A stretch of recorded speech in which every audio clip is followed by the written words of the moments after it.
ಎಲ್ರಿಗೂ ನಮಸ್ಕಾರ. ನೀವು ನೋಡ್ತಿದ್ದೀರಾ Prabhu cric zone YouTube channel. Welcome back to my channel.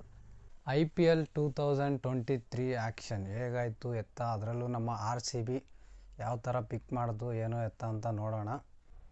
ಜಮಾನ್ದಿಂದನೂ ಸಹ ಅಷ್ಟೇ RCB management R C B fans ಜೊತೆ ಎಮೋಷನ್ ಜೊತೆ ಅವರು ಯಾವ ರೀತಿ ಫುಲ್ಲು ಒಂಥರ ಡಿಸಪಾಯಿಂಟ್ಮೆಂಟ್ ಮಾಡ್ತಾರೆ ಅಂತಲೇ ಹೇಳ್ಬೋದು. ಯಾಕಪ್ಪ ಅಂತಂದರೆ RCB ಫ್ಯಾನ್ಸ್ ಎಕ್ಸ್ಪೆಕ್ಟೇಷನ್ ಮಾಡೋದೇ ಒಂದು, ಅವ್ರು ಪಿಕ್ ಮಾಡೋದೇ ಒಂದು, ಫುಲ್ಲು ವಿರುದ್ಧ ಅಂತಲೇ ಹೇಳ್ಬೋದು. ಕರ್ನಾಟಕ ಪ್ಲೇಯರ್ಸ್ನ ಅವರು ತಗೊಳ್ಳೋದೇ ಇಲ್ಲ, ತಗೊಂಡ್ರು ಪ್ಲೇಯಿಂಗ್ ಲೆವೆಲಲ್ಲಿ ಆಡಿಸೋದು ಅದು ಆಗದೇ ಇರೋ ವಿಷಯ ಅಂತಲೇ ಹೇಳ್ಬೋದು. ಜಾಸ್ತಿ ಶೂಟ್ ಹಾಕೋದು ಬೇಡ, ಡೈರೆಕ್ಟಾಗಿ ಮ್ಯಾಟ್ರಿಗೆ ಹೋಗ್ಬಿಡೋಣ. RCBಯ ಫಸ್ಟ್ ಪಿಕ್ ಯಾರು ಅಂತ ನೋಡೋಣ. ಅಲ್ಜಾರಿ ಜೋಸಫ್ ಅವರು ಬರೋಬ್ಬರಿ 11.5 ಕೋಟಿ ಕೊಟ್ಟು ತೊಗೊಂಡಿದ್ದಾರೆ RCB ಅವರು. ಅಲ್ಜಾರಿ ಜೋಸಫ್ ಲಾಸ್ಟ್ ಸೀಸನ್ನು GTಗೆ ಆಡಿದರು. GTಲಿ ಒಂದು ಒಳ್ಳೆ ಪರ್ಫಾರ್ಮೆನ್ಸನ್ನು ಮಾಡಿದರು. ಆದರೆ ಈ ವರ್ಷ ನಮ್ಮ RCB ಅವರು ಪಿಕ್ ಮಾಡಿದ್ದಾರೆ 11.5 ಕ್ರೋರ್ಸ್ಗೆ.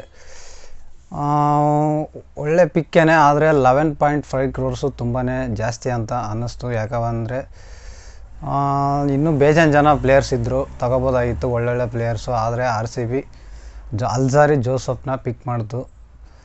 ABD ಅವರು ಕೂಡ ಒಳ್ಳೆಯ ಒಂದು ಪಿಕ್ ಅಂತಲೇ ಹೇಳಿದ್ದಾರೆ. ಅವ್ರಿಗೂ ತುಂಬ ಇಷ್ಟ ಆಗಿದೆ ಅಂತ ಈ ಪಿಕ್ಕು. RCBಯ ಎರಡನೇ pick S Dayal. Last season Rinku Singh ಅವರು 6 ಬಾಲಲ್ಲಿ 5 ಸಿಕ್ಸನ್ನು ಹೊಡೆದಿದ್ರು S ದಯಾಲ್ಗೆ.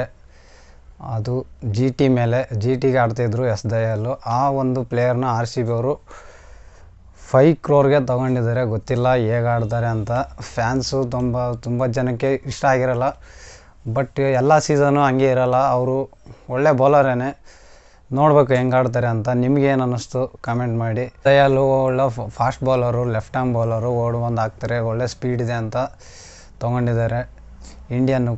Indian player. First 2 pick fans ನೋಡ್ಬಿಟ್ಟು ತಲೆ ಕೆಡಿಸ್ಕೊಂಡು ಹೋಗಿದ್ರು ಅಂತಲೇ ಹೇಳ್ಬೋದು. ಯಾಕಪ್ಪ ಅಂತಂದರೆ ಅದು ಅಷ್ಟು ಒಳ್ಳೆ ಪಿಕ್ ಅಂತ ಫ್ಯಾನ್ಸ್ಗೆ ಅನ್ನಿಸ್ತಾ ಇರಲಿಲ್ಲ. ಆದರೆ 3ನೇ ಪಿಕ್ಕು ಲಾಕಿ ಫರ್ಗಿಸನ್ನ ಬೇಸ್ ಪ್ರೈಸ್ಗೆ ತೊಗೊಂಡಿದ್ದಾರೆ 2 ಕೋಟಿ ಸಮಥಿಂಗು.